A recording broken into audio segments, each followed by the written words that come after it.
সবার আগে সব খবর দেখতে চোখ রাখুন এসটিভি নিউজে।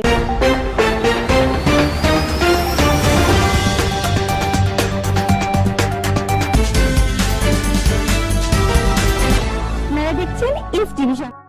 ঝিনাইদহের শৈলকুপা উপজেলার আবাইপুর ইউনিয়নের যুগনি গ্রামের ওয়াদুদ মেম্বারের বাড়ি থেকে মাঠ অভিমুখে রাস্তায় মাটি ভরাটের কাজ সম্পন্ন হয়েছিল।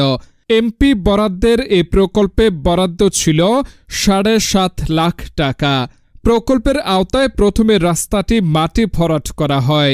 পরে বৃষ্টিতে রাস্তায় কাদার সৃষ্টি হলে চলাচলে অনুপযোগী হয়ে পড়ে। এ নিয়ে সংবাদ প্রকাশ করেন স্থানীয় গণমাধ্যম কর্মীরা। সংবাদ পরিবেশনের পর প্রকল্পের সভাপতি রাস্তাটি পরিদর্শন করে পুনরায় মাটির উপর বালু ভরাট করে চলাচলের উপযোগী করে তোলেন।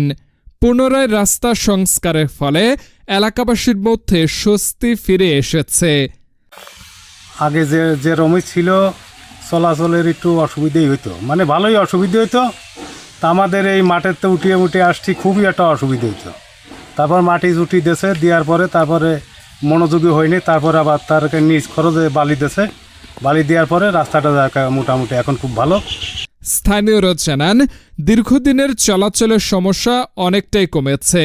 তবে বর্ষা মৌসুমে রাস্তাটি যাতে আবার নষ্ট না হয় সেজন্য ভবিষ্যতে এটি স্থায়ীভাবে পাকা করার দাবি জানিয়েছেন।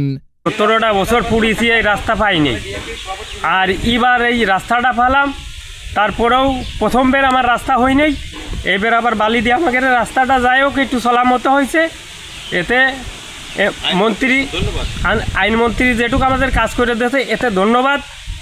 আশা করি পরবর্তীতে আমার এই রাস্তাটা যেন পাকা হয়। আমাদের রাস্তার কাজ আসছিল, সেই কাজে আমরা এখানে গ্রামবাসী সবাই খুবই ভালো উপকৃত হচ্ছি।